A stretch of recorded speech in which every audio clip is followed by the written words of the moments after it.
Si Pangulong Duterte nang tinakot ng mga malaking bilyonaryong oligarkong monopolista sa negosyo ng tubig, ang mga mamamayan na magpapataw sila ng 12 pesos and 50 centavos per cubic meter sa bawat mga konsumidor sa buong Metro Manila at paligid nito, wala pang 2 araw sinabi ni Pangulong Duterte, itigil nyo yan at kapag itinuloy nyo yan, may kalalagyan kayo.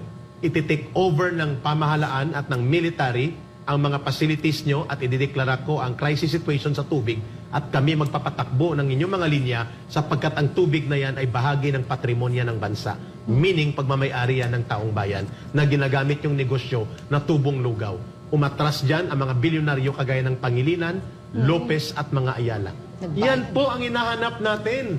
And not only that, Eric, he Yes, also ma'am. said, PRRD also said, the former president also said, if by 12 noon, wala pa ring tubig dito Ayun. sa Manila, Yun. lagot kayo sa Lagot akin. kayo. And within seconds, there was water. There was water. This is what it really means now when you are in the office of the president. That Exactly. kind of power that you have, you can use, and you should use for the Filipino people, not for yourself.